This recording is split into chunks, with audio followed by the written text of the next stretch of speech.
Welcome back to NYSE TV Live. Trump Media and Technology Group, an NYSE Texas listed company, revealed this week that it's acquired $2 billion worth of Bitcoin and related assets.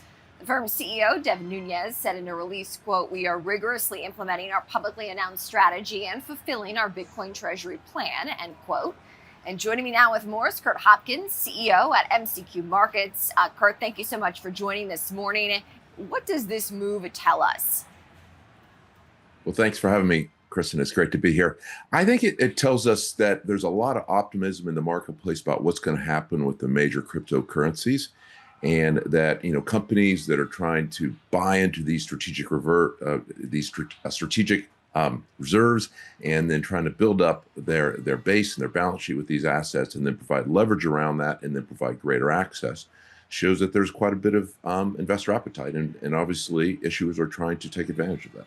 Is this an asset, Bitcoin, that is something that is strictly, you think, an investment asset, or something that down the road people actually could use more of in their day-to-day lives? I think given the nature of Bitcoin, it is more of a store of value as it's worked out, because when it was originally put together, it was meant to be a payment currency. But I think given the cost of operating it, means that it's probably much more of a store of value. But there's other cryptocurrencies and tokens that are out there that are serving that purpose. And clearly with stable coins now coming to the fore, with the Genius Act being passed, we're going to start to see those crypto and those US dollar denominated cryptos, I think, to dominate the payment space. Okay, so it sounds like a momentum, if you will, for the cryptocurrency space. What do you think is next in this space, Curt? Well, I think we're going to see more. I mean, we're seeing tons of new coins being, forming of these new companies. You got Litecoin, you got Telegram, you got Avalanche, so lots of stuff coming out.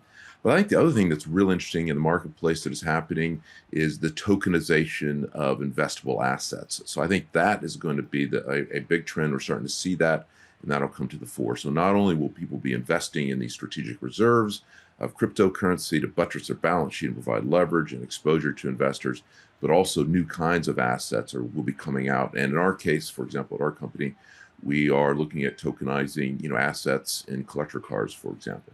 Interesting. I want to hear more about your take on the Genius Act and what this means for the space at large.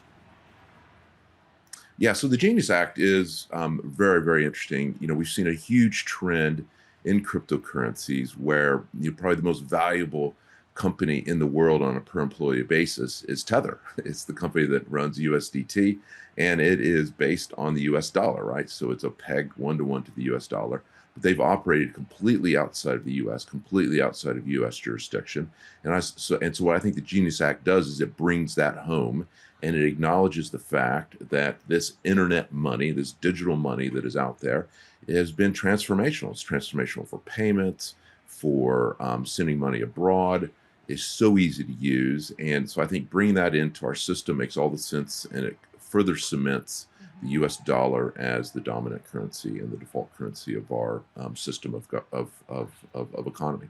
An investment like this, like we referenced earlier, why now? So there is, great proof, obviously, with Michael Saylor's strategy group and what they've done over the last few years, and betting so heavily on Bitcoin. I mean, they own, I believe, some $400 billion of Bitcoin, yeah, and DJT Trump Media has just put in $2 billion, right? So a strategy, which is Michael Saylor's, where his company has done very, very well with their strategy, has had huge positive reception for the marketplace.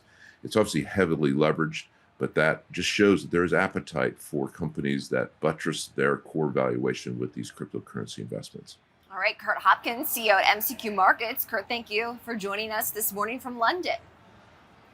Thank you.